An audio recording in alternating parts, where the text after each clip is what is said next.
Konsian wanya bo Sompa 93.1 FM abusuafo Sompa 98 adehye ye wobro mantam krotam sunwan ne nkwa adu nyina da bisim ene Berlin top ne nuanum akeka ka ho nyina da wonum kuramu se twetwe ya wode na mu ma adehye wobunu east wom nyina da etie bie kase boy ensam no doson akane chairman legal and constitutional affairs wakasa ediafa papa bin babin ni jinesi a wasi wadwa safo ho no Abusian former penny and Adu Danko Akufo-Addo Yidia was so de koma yewra kenofriata ne ɛho man su bi sɔre ɛwɔ mraso jefie mo ye bɛkɔ no mo na ye de ani akwakodi akyire say ye bema kwan say ye nua wi no papa bampapin wakasa ewo ho Abusian for Edinburgh Conference ban ya sabia nwumre ya tete se board of directors omoda ya sabia no na hyase a omodi akado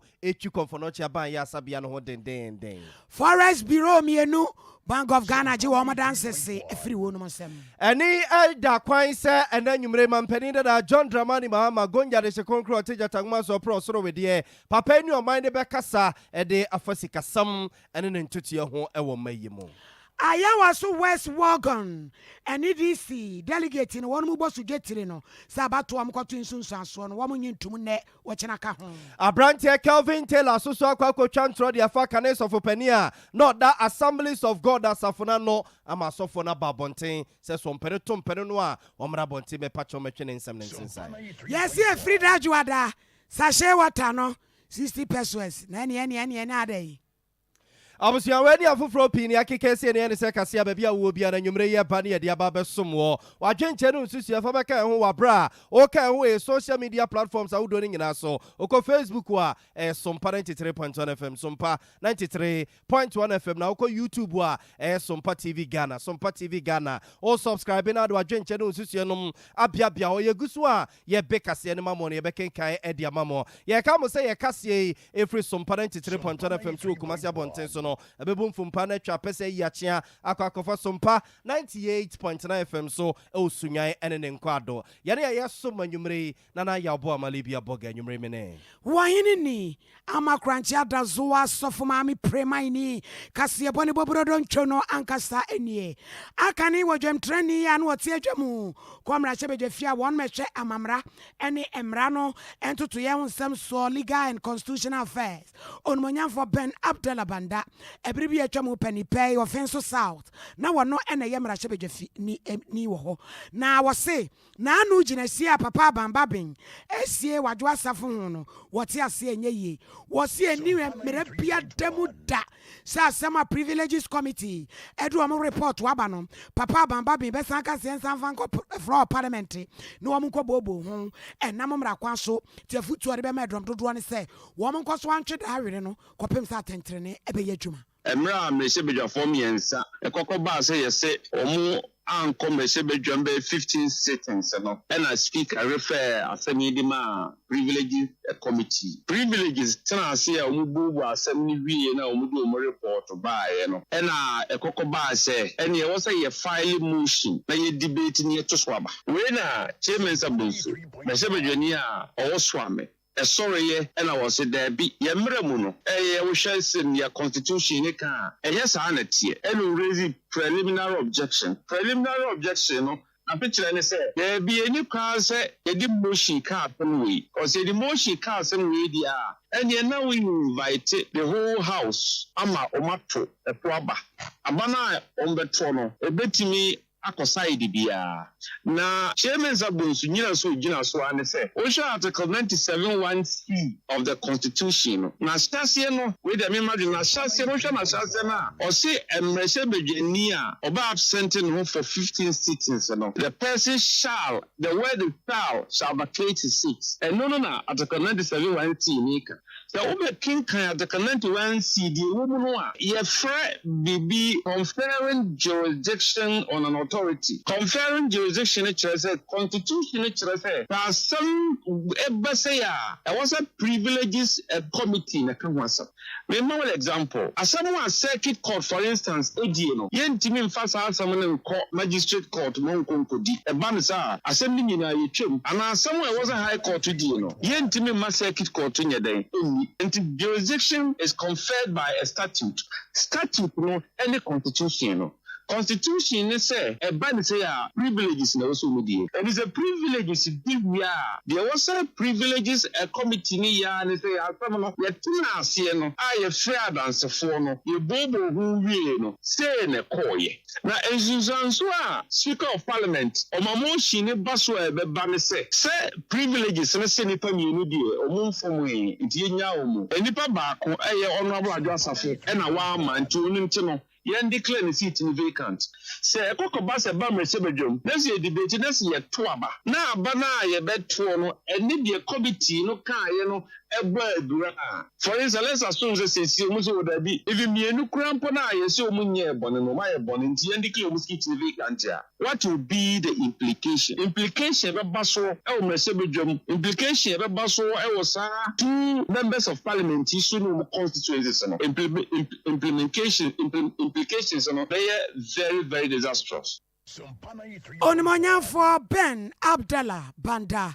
Abusuafo egusu ade mo gina omayi amra so egefie mu hono momo ne tua se gya se twede amponyankrompon ya dom na katrema da bodwe mo gye die mafusa ne yantete nkabɔ ne bia na nse no mpetutua no mpeso na wede eteta wede so agya yamra so egafo ya yekoto santere wandogodogo lai adwe mempra koso ya megele to abayi wonum so mo nkotera mra so egafie mu nshamra papa ema ama Ghana kwa menkroma Ghana meno mienu Ghana mfa ne ya pese ene na degedon papa bi mfra ne da bia wo mbekɔ adwuma no mo kɔ adwuma so a ensam gu proso ya so muko bobo ho na ena adwuma no omokoye no asamba akwa na da pro so de da na wo so mu bobo ho esi gina ye ho eye MPP mraso adwafo ni jiga wo ma jiga se mampani na do dan kwa kufo de so peu so won peu keno free ato so pam no anye so mo ni mampani nya adwuma bio e parliament na wo se ne parliament ko di ho nkomo sa nyam bia no wo so mu gina so e bobo ho apututu you no koso na owura no wo mu yini free wo no ma na se mampani na do dan kwa kufo na tumi ni nkodi ni nsam na onsi gina wo ho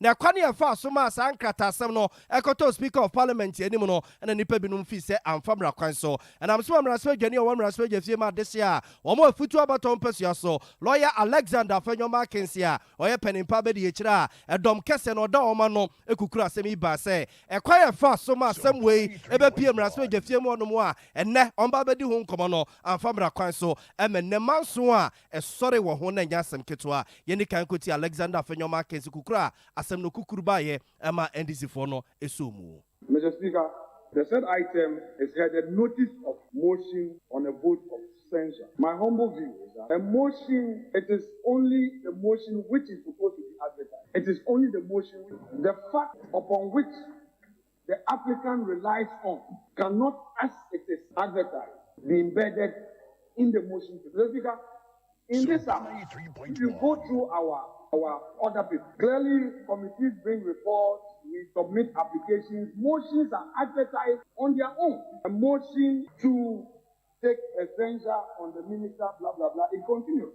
That is the motion. Now, Mr. Speaker, if you look at the various items 1 to 7, we should not forget that we are in a political space. And particularly if you look at item 1, the way it has been couched, the man has already been condemned long before the respondent in this matter. Mr. Speaker, the respondent in this application has already been condemned with allegations, not facts.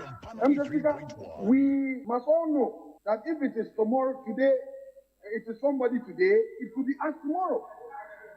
And we must all know that we all want fair hearing. Therefore, Mr. Speaker, the manner, the form of this whole motion or notice, Mr. Speaker, though it says that it is in accord with Article 82, Mr. Speaker, for the avoidance of doubt, I have Article 82 here, and I shall, with your leave, read the content aloud. And in extension, Parliament may, by a resolution supported by the vote of not less than 2/3 of all members of Parliament, pass a vote of censure on a Minister of State. 2, a motion for the resolution referred to in clause 1 of this article shall not be moved in Parliament unless 7 days notice has been given of the motion, and B, the notice for the motion has been signed by no less than 1/3 of all the members of Parliament. 3, the motion shall be debated in Parliament within 14 days after the receipt of the Speaker of the notice for the motion. So, Mr. Speaker, quite clearly, the Constitution is very specific, and in this House, we know how a motion is counted. A motion is a motion, and you don't add anything else. Abusia wa yamra so adwani a wamra so adwafie ma de so mo afutu abaton pesua so mfimfim mantemo no akro no a ene dom kese wo my Ghana mra so adwafie msese wo ye penimpa abedi echiza wo ma no lawyer Alexander Afenyo Mackenzie ena yete ne nka no no de ne de ekogu ye no ene dom kuma no so sorry ye eche so mo de ekwan ye fa so e ma krata no ebeto Speaker of Parliament enim no ekwan pa no a ene nam so ma ne ba ye na Honorable Muntaka so asem so adwani ene di kan kokukuru ba ye e mo my Ghana Constitution amamrani chairman de enu odi brubrumu a ati create 2 obubo din ebayama order 128 so be kan edc so se eno ene makrata ne edibem se bamra sojafo nanim emom bobo ho ono no ka ne de awie ye no ena openimpe dom kuma no so oda wo ma no rasojani o wamra sojafie ma de se a wo mo tamale south abaton pesua so harina days so no sore ye ekire se bebi o mugina no asem no kenufri ata asem no oso mo ka krata na ba ne kwanya ne nam so ba ye no harina disu so mo nka ho asem. What the additional numbers from his side that probably is to add on to 128, which will support this motion. But Mr. Speaker, to assure you that you have done what is constitutionally apt, what is consistent with the Constitution and the rules, we then invoking Article 82 of the Constitution to move a motion of censure on the Honorable Minister for Finance, Honorable Ken Ofori-Atta. And that, Mr. Speaker, as he read, he should read 82 well. And Mr. Speaker, probably that is why he must even graciously be thanking Mr. Speaker for admitting the motion with haste in the public national interest. Today, at Business Committee, our attention was drawn, Mr. Speaker, to your approval of the motion. We met at Business Committee. I'm sure tomorrow it will be captured. I intend even to lead the moving of the motion supported by the whip. And once it's 8 more members, and probably an additional 80. So, Mr. Speaker, if he reads 82 well, a motion for the resolution referred to in clause 1 of this article shall not be moved in Parliament. Other than that, we would have been asking for it to be moved today because wanting to go with speed. But Mr. Speaker, we are respecting the Constitution. It says that 7 days notice must be given of the motion. So while the Speaker admits the motion, it has to be advertised for 7 days.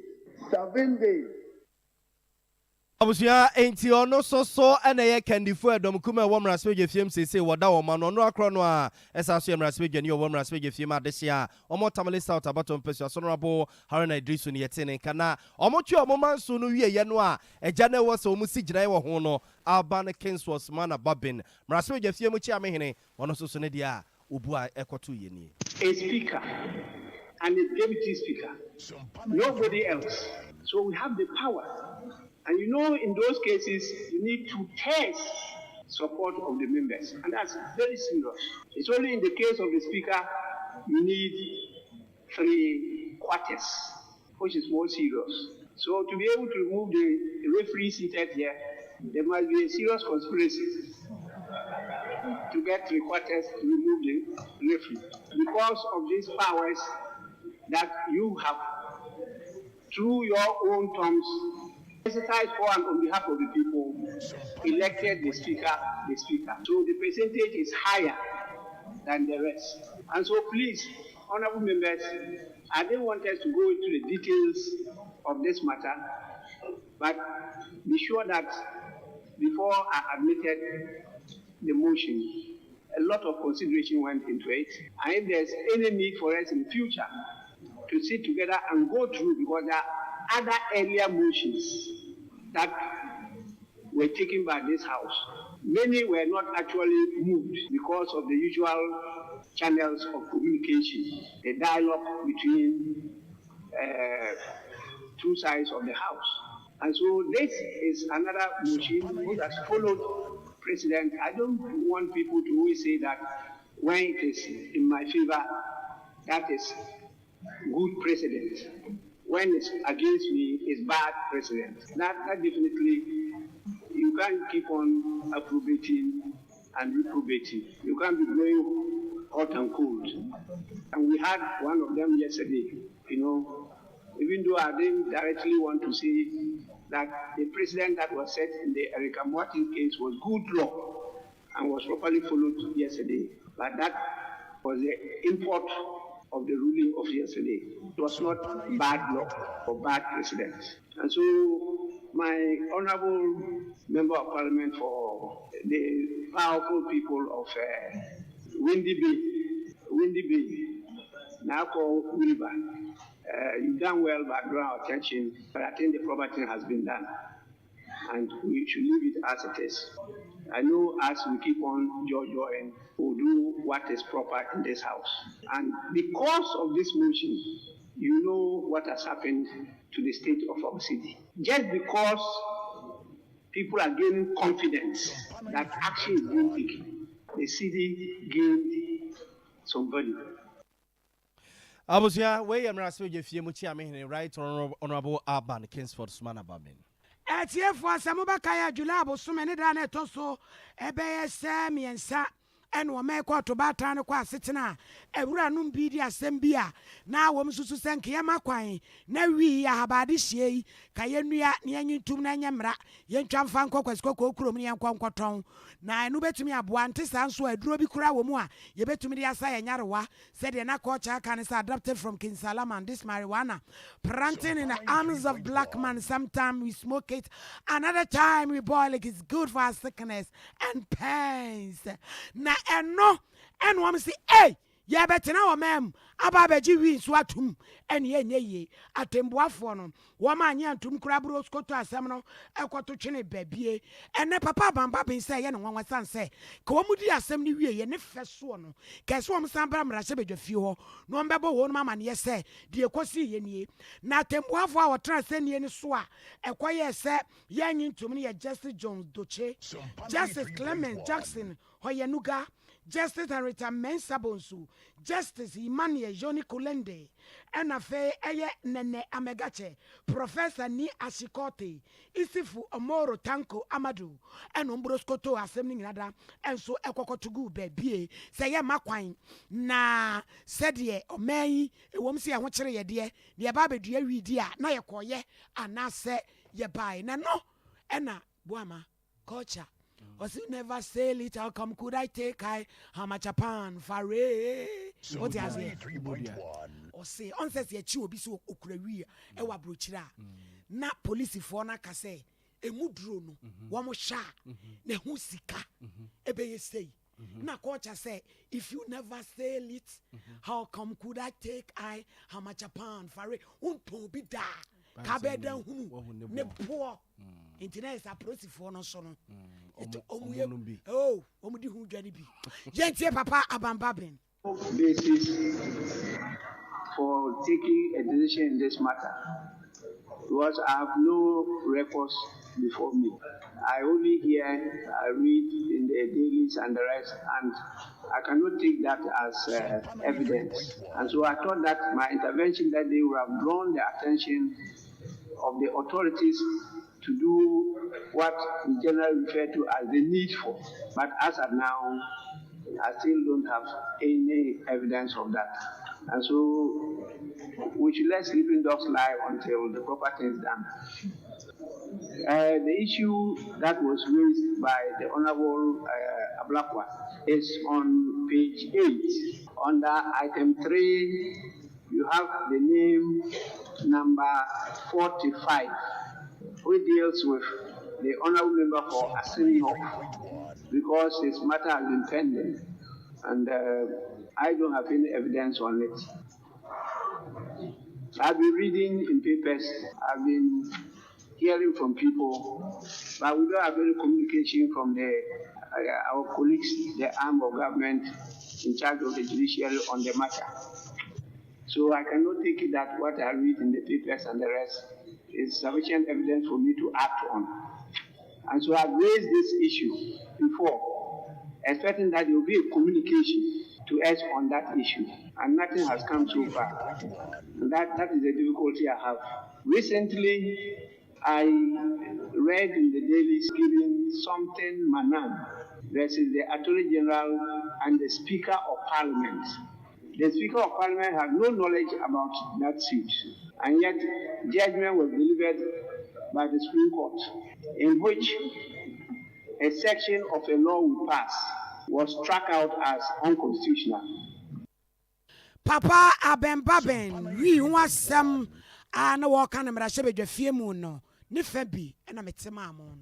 Abusia yeguso Sompa 93.1 FM yumre no nsia kase na nsa no ba bia wo bia na yeguso a ye de ema style bia no wadwenkyere ene nsusu fa bedum ye wabra o kan ho ye social media platforms ahodo ne nyina so edi kan dada wo ho a ye da se emo akwa ba fe na nam kwa muko a Sompa 93.1 FM wo Facebook Sompa 93.1 FM wo Facebook na wo YouTube a Sompa TV Ghana wadwenkyere ene nsusu no fa bia ho ensa bia ya brobro ya odo adwenkyere bia on ma yeguso a ye bekase ne mamo no ye bekenka anwumrei ye tetinsem di efri Kenya asia bonten so ya ye kumase Kenya asia buokrum Kenya asia brim kwan no so ya tese maame bi ne ka wakwa akopa keka ne se woto ade na opake ka no na ka ne engine si so ena ne ma egu ka anim ya tese kromfo bi atena ka anim atuka no nkoda ne gumu a wode ka na eko no ma ya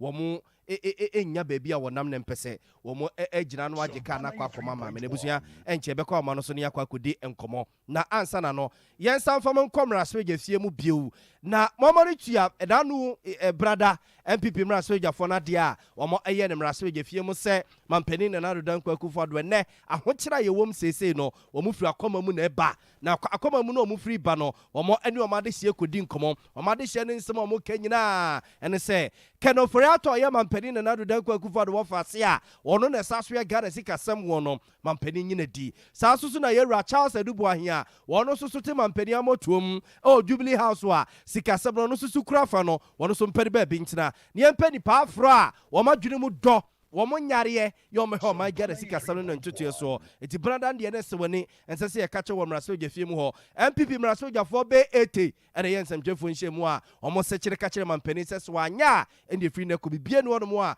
odi besi parliament wo mama wo ma ba beso so bie ni na abusu ba aseye no ena Sompa FM nsamdwefo pens bedu kata remrante mama no tia se ye de asem ne basa no a ye fifi mu dudu mu baba mu hwe mu a ekoko siasia ansa na ja sia no pipripi ye de bebo so bie de bia ye de akwa akoboso ene ye kwa akote ne se mampani afre MPs 8 ni nyina edna no afa wo mu ho so munya abotre ena mo bumfu omo nkoma nto omo yem na sese baby o manager sese no ya sha se ne IMF fo di nkomo na wo second ofuri ata ene di animu no na di animu ama se nkomo no eyesie enti komo makwan na nka papa no ni animu anenka ye ne IMF fo no nkomo ni nsi ansa na se bi obema na akwa wa ma no akọ eba asa no ena Sompa FM nsentwefo ye pesi etumre ekiresie enti no ye kwa afigya asemra so edwani doctor na you are free ye ho if so no press conference na course no ona na akwa gangari ya na ogina andiapia kubi echi a 10 gram na ogina na chi ebue yodum ekobuza nze krachi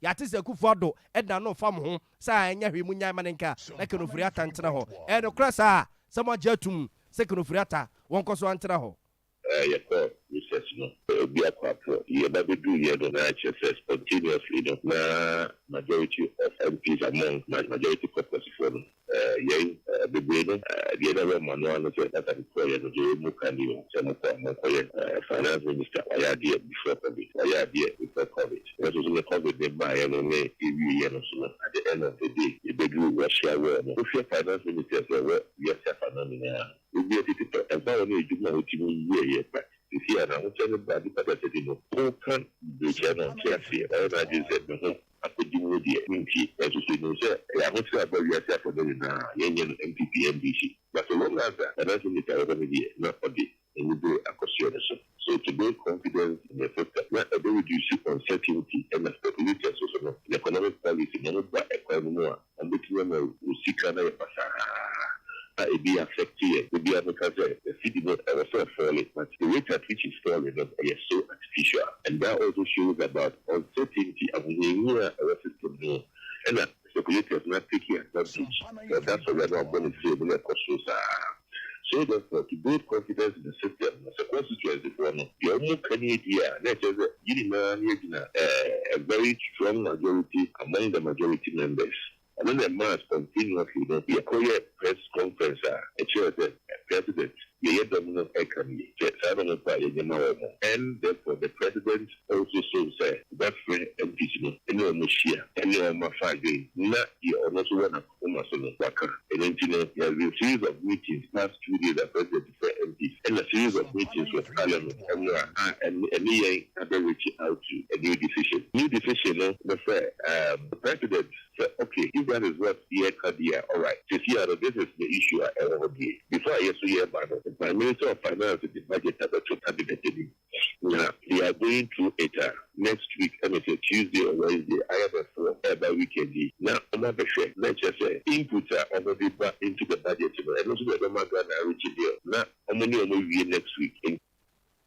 I was young, I'm Raso Jenny, or Raso Jeffima this year, or more Figasia Socrea Baton Pesua Santamantama say, Doctor, Nana, you are free, so MPP for press conference no more year noir, on a yet 10 gram on noir, not Ujin pissing in a cheek, now or more of him, a yomu yudium, Yukubusano, see, I take some penny and another than Kokufado, and what their farm home, I'm as I didn't move ye Jim, I'm a Kenufriata or Swatana, and watches who budget in our wine. What a monia long as a number between constituency war. Now, I was the carry to my name, some maybe a copack in a car, Nemagum, near Secrophobia, but two can then Kodani Janiano, Yakwanian, Yakabnajisi, and Kudi and Como. Kabama Joy.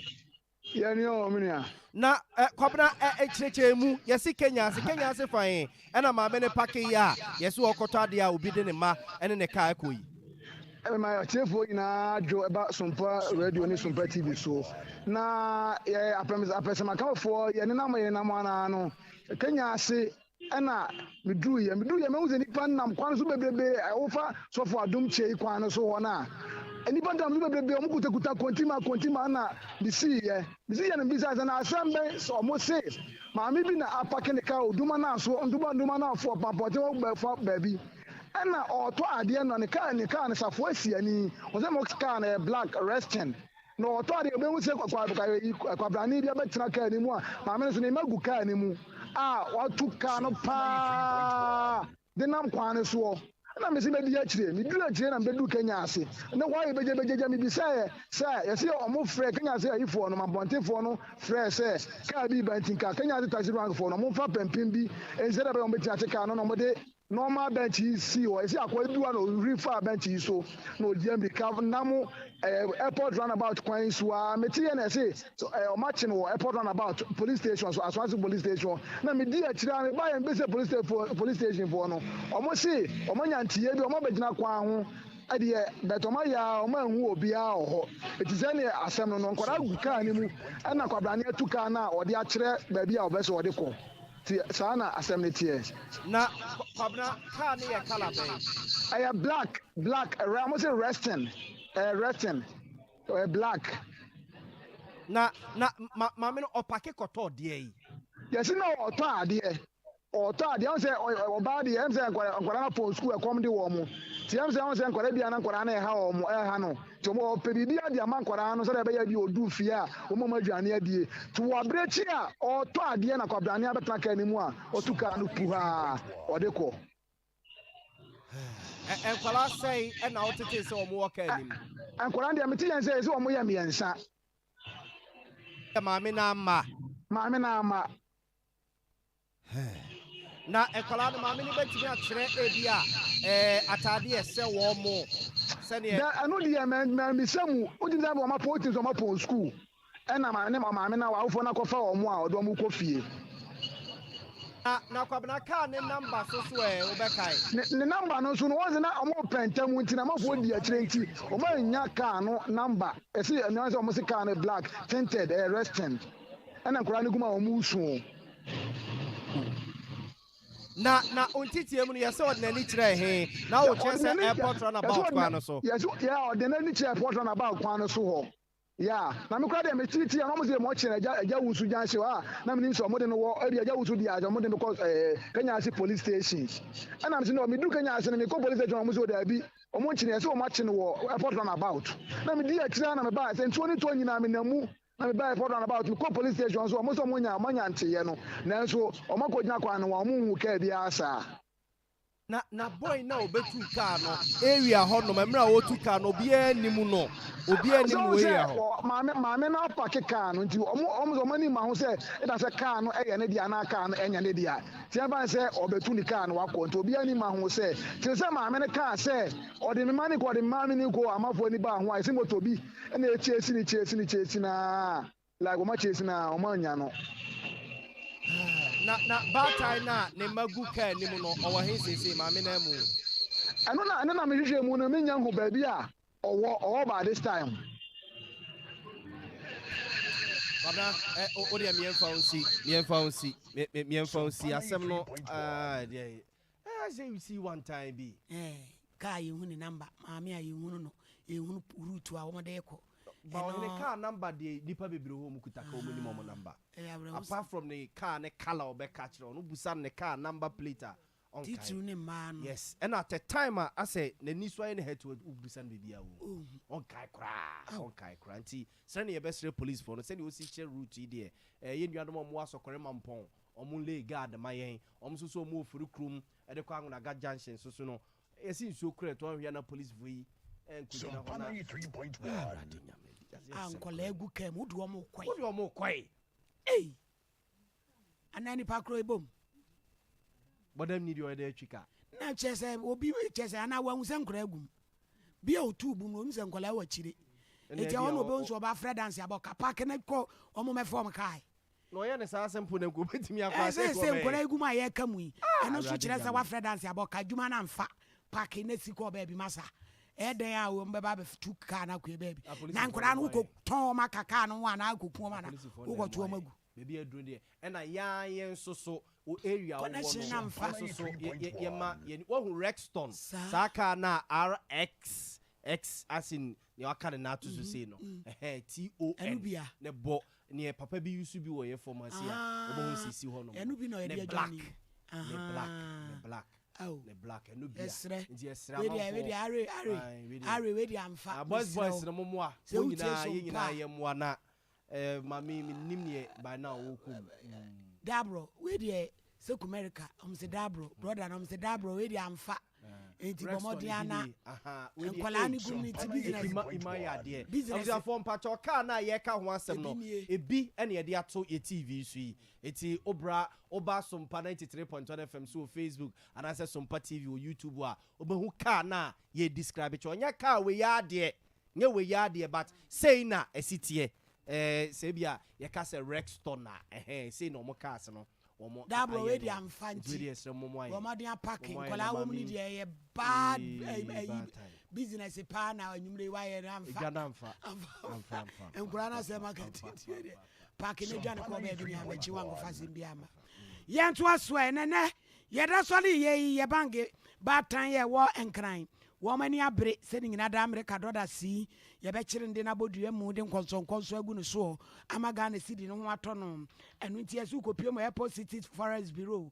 Atlantic Tower building num se ye ka se ya tum se twirede ena fe eye Trade House Forest Bureau eno so Marina Mall ne sisa Forest Bureau nipa baako ene ye ne dia wonum hyehye ya Bank of Ghana dia ma omso omfanya adwuma no nya dia nipa kro no wodi so enam so my head of the Financial Institution Supervision Department of Bank of Ghana womani abrese krodom na wom se anya nko he black market fo ya wom achecheche dollars no na ye unhye da ni dances bi ede adwuma no saafo ni nyina betu wonum so sa. What the recent developments have meant in terms of liquidity in the banking system. You know, as I said, I intentionally took note on the advice from Washington on the financial stability issue, that there has to be targeted liquidity support to preserve financial stability without undermining the inflation control of the context in which we should have the discussion on all the complaints about we need liquidity, and Bank of Ghana is not supplying liquidity. Yesterday I met with the executives and few of the CEOs, and I have assured them that we will provide the necessary liquidity to ensure that we don't have a systemic liquidity problem. But we will do that within the context of also keeping inflation. But I think we should spend this morning to try to understand what is going on the foreign exchange market. We have decided to issue a Twitter page with the exchange rate for the day before, right? That will be released every morning from the Bank of Ghana. Because we don't want the black market rates to be driving exchange rates in this country. And we are hoping that that alone would help, clear some of the noise. There's a lot of noise on the exchange rate issue. There have been all kinds of rumors about some conversion of foreign exchange balances in the banking system into cedis. Definitely, nobody has even thought of any such measure, and we need to, treat these types of rumors with the contempt, because we are not looking at that sort of intervention at all. As you are all aware, we got $750 million from the Afri-Exim Bank, and I think today we are supposed to receive the $790 million from the Cocoa Board syndicated loan. So the central bank has some liquidity. We have enough liquidity to allow us to keep things relatively stable until this IMF program itself. Dr. Ernest Addison, Omei Yabangi Kasia Wano Dano, say Amrado. I was a friend to us on the informal Ghana gas if what's I no more than she be a bar or more call. You see upon your pony, you suku who do musepeyo na Ghana gas or mudio mudi, and from a Javis Abwa gas and a year to noa, ye noa crama manfonia bito, ye dema company Sahudo Industries name, ye tondema Ghana Madis, ye didn't run when you are ne, Eddie Dijuma Ufino, send you musi and Fegano, on person of Ben Sukunkadano, no more two Majuma Yase, let me bois a moment Jumana etumpon, and I'm small Modi Jumedia be a matudin say, a gas challenge ya bar, and no ebe boama, addition for so do Munsusi no munim dear, efa gas, and a home pimpana dear, ababe to Janawa obedi kaino, or more aboa baso. Dr. Ben Asante Peneko Chefwa, or Dagana Gas Company Limited, yano, on a some performance and chef with Dinkoma, or Cheche Mujimediano, City PM. And the Asma will be saying, I was saying industry, any academia, boom. We say, okay, but this young one will say a link to industrial bits. And I'm not talking just about the gas industry, but other industries also have to manage. Now, we're making sure, say, the whole planet curriculum now, also involve the needs of the industry that you are targeting. It could be agriculture, it could be energy, it could be gas and oil, it could be other industries. But I would say academic institutions almost incorporating the needs of the associated industries in the planning of their curriculum. Now, industries also recognize they can go higher into incorporating some of the things that are taught at the academic institutions so that they can increase their profit margin and their focus. So with the linkage about if you say the gulf or the gap between academia and industry will be closed. I was your Dr. Ben Asante Peneko Chef or Ghana Gas Company Limited, Yanoni attending Kadenwich or Sofa Beditra, or show my woman's Yahons and some so Dr. John in Tim for Joe. One so de crass also. Sunset, Emma, yet before to me and Auntie Medino Asi, particularly in Yuma, a very technical, lay person intuition. What is the services of this one? To me, a break it down would be at here, and also to me, a weird as your phone admin, and also a more kind at all. Emma 1 year, and once your home, what almost says up of this, it's many at Yuma. manyane tie sɛ before bebree ɛna afa gas challenge so atumi anya adwuma hodo ɛwɔ Ghana Gas any other companies are in region kɛbɛkɔ other companies nso ɛbɛbɔ wɔn ɛbɛsɛ wɔn kran sɛ they should also emulate the good steps taken by them. For ye Marasme Jenny or Marasme Jefima, this one more as saying a year South Abaton Persia, so Honorable John in Team for Joe, so far be the Chira or show me so. And it is see a man your coaching for a while I was West Wagon. And a woman ya brain neck and so send an about 1 or 2 years soon, so 1 woman in 2 minutes and 1 magia to Muchina. October was 20 done at us what you know and what about also got 2 years. Pennyforce to say a idea a chinchim will be monsa. Now there were friends and 12 share me a walk our bendacon, you are a constituency organizer. And what chile mu say, a choir woman fast try to a banner, Yama bebre and Chaye, as a chichile been said, a woman chinsu swano, as Anqua, any woman, a tuamujitumwa, any. There are people who took videos. If there were evidence of that, I got not well. You share your peg. No more friend, you say your man, you make a sama, you decide videos, any evidence in your action. But you say, first of all, and so far, almost the delegates listening in your point up to a vanity. And we are the first thing.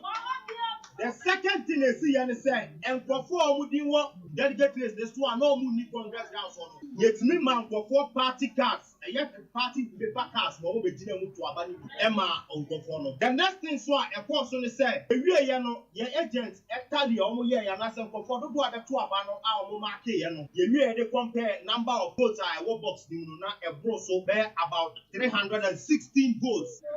And if yet to me, very say a prono elections are now in the bit media friendly. Now the last thing a person say almost share that delay process not for an adult. Send your bear, Tanyama way do who protest here. Make personally I'm agent a protest here say is in infa agent delegate list of the elections. They found brown normal farm marching against the tally. The easy told them that Adiasa and that we wasted enough time and they don't have that time to do all of these things. What we know is that the NDC now you never join the man you joining say accountability entina you join NDC accountability no Sanyama way you can say oh yeah you should be able to account properly to the people in whose name you are doing the thing. And the you are taking a stance, you are branch secretary, and the course have come too many times, and this is why it's here. You are press out the way. Way you are being dako. Walk and watch na one more to a baby, any quadroba for church coma.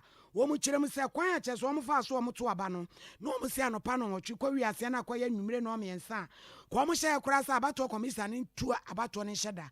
Next was a jam or more to a bano. I was thinking, say, be back on the council. Now, mom, region, and some woman, region, you are plenty ballot peppers, you know. Ballot pepper, you are plenty and no serial number. Me who be that? Ballot peppers in the short, now you assume branch chairman. Now, I call region, no, I walk off peppers. Me who be that? Say, yeah, I am water west of me who be that. And yes, now we are panopera. Ya panopera, no granddaddy, no be a hotono. And yes, sir. I was a West Logo, and this they should forget it. Yeah, yeah, problem. I want to say, regional, Mona plenty electoral paper is now moved by. That's a paper number 315 now. Time when I'm more expected election because so. Yeah, to say, a Bobby, this guy. Yeah, to from regional say, Moon I'm pro to all the rigging now possible. But also say, regional part elections. You're ranging our consequences. What I say, in some moment, regional number will be criminal. I am penal. Say, you know, no more one maybe about and then can we say 2024 no. What are the same criminal movie MPP for? Because he is ready and working and happy and no waku. And it is Yamanyo Kumu. I was so as we go. Nano about Omokoto Yana delegating so any abrese. Baby a jadem. Abusia yɛmfa from on your semo na yɛmfa mo kwa pom de mo nsensemo kakra na yɛde mo kɔ konfɔnɔkya ban ya sabia se ne mo kase ya te se wura no mo a omo etua konfɔnɔkya ban ya sabia no se board of directors ya yenhyehyɛ ya konfɔnɔkya ban ya sabia no efri yam pontembre so teacher kwa bota bre so a na me kwa afia ko big guest ya sabia yi yekukrusu wonom yesi G contractor no see ye no and ye send ye friend G wo si wie na abeka ho na ye G if we die ye dey asobo from ekukuru adan ni si wo besi ne akado adi akado penti enka adan yi and am so ma entity ya Sompa FM nsem twefo ababeto ya pono so che say board of directors we o ma bai esigyina say ansa no mo nsore mfiri akonya so enkono na konfɔnɔkya ban ya sabi akado omo de afadan no ho nyina emanete yiram and am so ma doctor Oyinbo Usu danso a oye pani kwanche for that ya sabia na no one Sompa FM nsem twefo butumaya wo cheche nsem mu kire yen emedu baby kra na kyese wo sere sa mansa meboa wonum na we enye se bia ban sika anasa ya sabia ne sika board of directors no a na ye o madwene so mutu sa na mo no ntomo ton sa fra mansa nyina so meboa wo mu se penti akado galon baako na betimi ato a wo de to na fa bedum wo mu project ya ye eye dankese pa isi aspiti hanum a emma enunchi ye de frɛ hanum G no dan no ache na emma mo de hyase e de ye saa aspiti na ohwa edan na dum pempenso bi a ɛwɔ sɛ ehia nsisi kɛse saa nsisi na ɛwɔ sɛ ɛba so no ye di ho dwuma etu ho na mo ama honorable minister de akunimfo aba hɔ aba bɛyɛ the boni friends technical assessment aye ho report but we say koduru me bi a enkɔchi bebe no report no bɛyɛ ready am ye hu enuma potia ɛwɔ sɛ yeye ɛwɔ ha ɛne ho sikase na board no ankasa paper ɛna ɛkɔba sɛ bi intimate transfer board but board we ankasa no agye atum sɛ ɛwɔ sɛ board ni gye ne di wɔ ha sɛ board no bibi ɛkyɛ sɛ saa board yi baeɛ ɔmo ankasa foturom sei na board no so atumi ayɛ ɛde aboa konfɔnɔkye ɛno nti ɛna yɛdi saa adwuma yi board no de dwuma bi atototo hɔ noma ifi baako a ne yɛkɔ mmienu nti deɛ di nkan a yɛfii sɛ ɛwɔ sɛ yɛyɛ nifi sɛ ɛda no yɛhwɛ ne da no ho a yɛfi paa na ɛnyɛ fɛ nipa ka ho asɛm ne ade nana deɛ akɔba nyinaa sɛ ɛda no ne yɛfii sɛ sɛdeɛ meka sɛ ministry de technical fo aba ho abɛyɛ ho adwuma no adwuma no ɛwɔ ho no ɛyɛ adwuma kɛseɛ ɛnyɛ adeɛ bɛnya ho sika agye sɛ aba no bɛboa yɛ na bɔɔ no ka sɛ abɔnten no ɛho no penti no deɛ yɛnkyɛke na yɛmfa ho ɛka no nyinaa na bɔɔ no nankasa ɛnkɔ abɔnten ɛnkɔpɛ sika Abusia Doctor Oyinbo Usu danso na yepene kwanche for that konfɔnɔkya ban ya sabia no na wo chechi nsemu de kyene no chiri lawyer Maxwell Opoko agimando no a esarma ne se dru wono da se dwumedie nyina esi na betiri so sine na so wona edi animu ema paint ya ye to ne ade nyina no wona afato no ho so esre Ghana man se emeboa no ye paint konfɔnɔkya ban ya sabia wono so ede kakra say to ye nim paint no ene idea fan say there's 400,000 Ghana cedis and a big here a day a honey in said them we young one the book inside me so na ya pity the sofa no and only car or sabi almost a board on there in free able to window here people the name we are the strength of no more ye say the air and say the two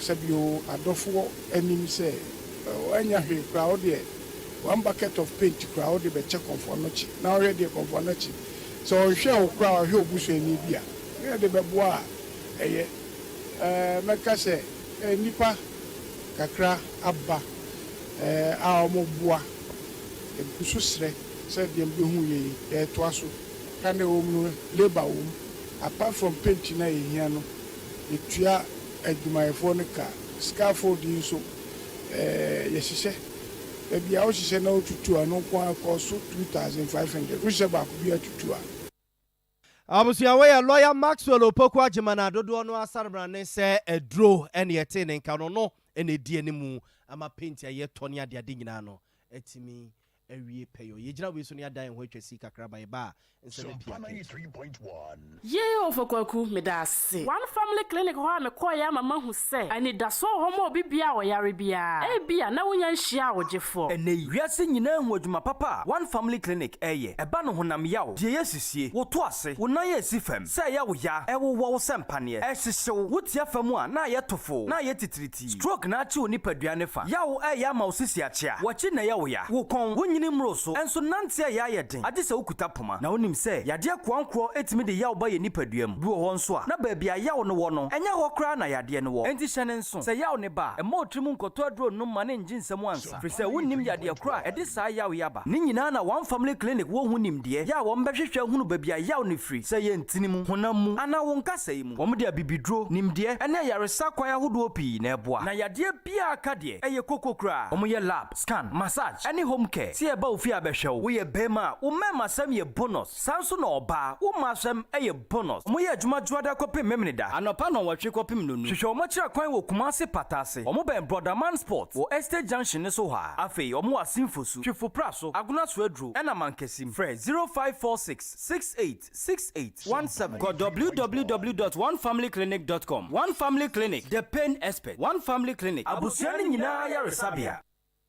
This is 93.1 FM.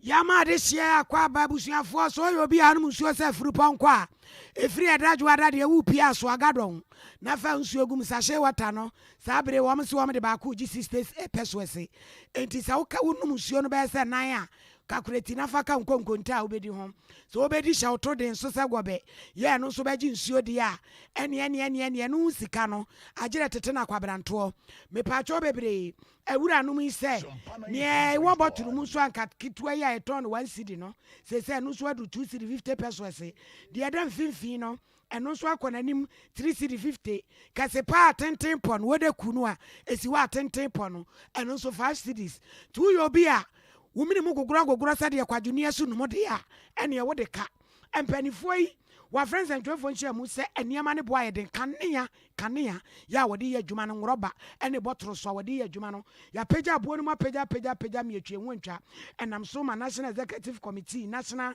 Association of Sachet and Package Water Producers ene wam de sa asem ya ba so ma tonkrabo e de akwa region singina se sa price fufrei wo mo nyiri mu e no wo mo fanya adwuma ne bra national chairman ya wodi kuo nani mu owura Magnus nunu ene so mpa twetwe nkomo no se anya bo apayo so ma anya ni sa wo mutumi nya nsu papa me ye nom last week, I was telling about a week today, the statement in the two just water industry, experiencing distress situation. What do you say? Yeah, Chicha, I mean, it's so difficult because it is still, the value so fast against other major international currencies and reflecting in the price of input. The manoma cost and your members, are distressed and it's getting worse. Anyway, I think one of the days, the following day in Ghana Plastic Manufacturers Association, I'm supplying all the packaging materials for both bottled water and sachet water. I'm going to just say, Robert's not a ton of 25,000, or many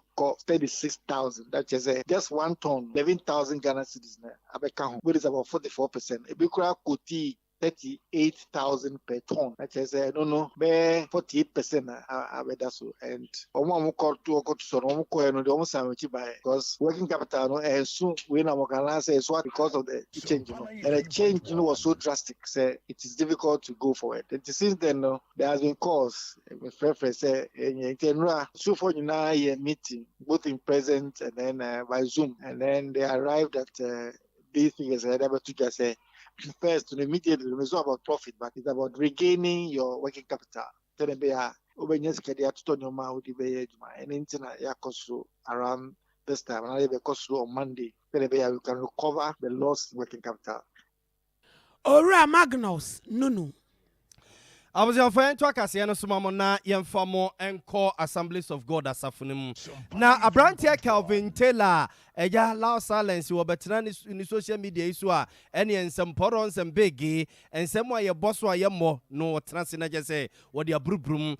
Now, Calvin Taylor, the Juma, why no social media so no, and an anno Jade Chain, Tetiabatos on performance, and Java Proso, ya Assemblies of God as Safunum, and penning for the above on tennis, a brand here at Facebook. ɛne ne program na wayɛ ne so etwa ntoro kɛseɛ bi ɛde to kane sɔfo pani a na ɔda asafo na no ma wɔn dwene wɔn nte ase nokura bi anim ɛwɔdowia dasɛm a owura no gu a ɛna ɔpɛ so gu wɔn papa n'anim ase ɛne sɛ Right Reverend Professor Paul Frimpong Manson ɛna asafo no ɛkyɛ sɛ Kevin Taylor ɛkɔtena ne fidie so kɔka sɛ papa no ɔwɔ yere ɛso so wɔtwe mpena wɔne gay bi twe mpena mu ɔden ɛma gay no korɔ ne na wo awomamu bɛɛ mmienu a wɔn egu nkrabɔnten so asɛm ne ba asɛyi no ɛna nnɛ Assemblies of God na asafo ne mpanimfoɔ ayɛ nsɛmtwerɛfoɔ nhyɛ mu ɛka kyɛ Kevin Taylor sɛ sɛ ɔmpɛre to mpɛre no a ɛndɛ ne kyerɛ yɛ anasɛm na ɔkaeɛ no wɔmbɛtwe san wɔmbɛpa kyɛw akyɛw pɛ mu ɔden wɔn fabra anyɛ saa wɔn ɛne ne de Reverend Dr. Elvis Kojo Sapon Nkuma wodi Assemblies of God asɔfo n'anim ɛma wɔn yɛ nsɛmtwerɛfoɔ nhyɛ mu nsɛm wɔde to yɛ anim kakra nie yɛte sɛ owura bi a yɛfrɛ no Kevin Taylor abosome du mu da ɛtɔ so do nson mfie mpemienu ne aduonu mmienu ne dwumadie bi a ɔde fa mfrɛmo mmamu a wato din sɛ with all due respect kasa asɛm a ɛyɛ atorɔ na ɔni ho adanseɛ biara de kyerɛ sɛ yɛn papa Professor Paul Frimpong Manson ɛde ne ho awura yɛada ne kasa no koraa yɛ meden wɔ asante kasa mu sɛ ɔne ɔbaa bi adi agorɔ a ɛde mma mmienu aba na wadeɛ a waware akyi saa asɛm wei ɛna yɛn yɛwɔ ha sɛ ɛka sɛ yɛn a Professor Emma ɛwɔ sunsun mu yɛwɔ ha nɔpɛ sɛ yɛbɛka sɛ atia ne aka akyerɛ wiase nyinaa ne wɔn a wɔte asɛm bi sɛ ɛyɛ atorɔsɛm a ɛnokora biara nim ne sɛnti ne sɛ yɛn maa ne mmarima a yɛne ɔsɔfopanin anante hunu sɛ asɛm wei ɛyɛ asɛm a enik sɛ yɛtumi bie anokora kafa Professor ho ne asɔre kɛseɛ a na ɔda no nyinaa kyɛw sɛ deɛ ɔka no ɛyɛ bosiremka na adanseɛ biara ne ho sɛ yɛka wei ɛde bɔ no kɔkɔ na mmom sɛ wɔakyi no sɛ wɔantumi amfo ɔbaa no a ɔreka ho asɛm ne mmɔfra no ama yɛn nso so yɛbɛtu yɛn ho fo Abusuanti weyɛ sɔfo pani Reverend Dr. Elvis Kojo Sapon Nkuma wɔn nso so ɛyɛ sɔfo pani ɛwɔ Assemblies of God asafonim ɛna nɛ odi asɔfo n'anim ɛma wɔn yɛ sansɛntwerɛfoɔ nhyɛ mu yi ɛka kyɛ Calvin Taylor sɛ mmaa korɔ no a ɔbaa korɔ no a wɔreka no wɔn asɛm no wɔn kɔfa ne mmara kwadaa no soso no wɔmfa ne akyiri mmara anyɛ saa wɔn ɛne ne de mpaya wombɛdwa gu no so ɛnya asɛm ketewa abusua asɛm yi yɛde si mfɛnsi ne yɛtutu akɔkɔkyere tutukɔkyere akyire yɛbɛsa akɔ so madwenkyɛ kakra mode aba yɛn kenka ma mo no afei yɛmfa kaseɛ ne ɛnsi DJ Ɔpaidi Mo Kumase Swame ɛna obutuo ne message ɔde ba yɛ kyɛ sɛ tententi bebrebe na nyina fa sikasɛm no ntotoɛ ho Yahuza so so wɔ Swame wɔno so so ɛkasa ɛde fa ɔman sikasɛm ɛne ne ntotoɛ ho hwɛ ne mu sɛ mampanin na nado danko akufo ado ɛne ne mpanimfoɔ bɛkeka wɔ mu ho ama nneɛma agya ne naso Paulus butuka so a American Town KK House aka Hawatoa so wɔno so so ɛde bi by breaking the 8 na wɔka ho asɛm sɛ ɛyɛ done deal de man pipi amanyuku no ɛna Berima Nana Wusu wɔso ɔma yɛadwo na otie yɛn ɛhwɛ yɛn efiri adanse asokwa ɛna ɔkyerɛ sɛ mampanin na nado danko akufo ado the ministers no underperforming Alexander W Sena MTN Vodafone one day obedi dwa o Frederick Mesteka 21st Clinic Sciatica Warrior one also so kyerɛ news papa pa ɛno ana wuti no Filippo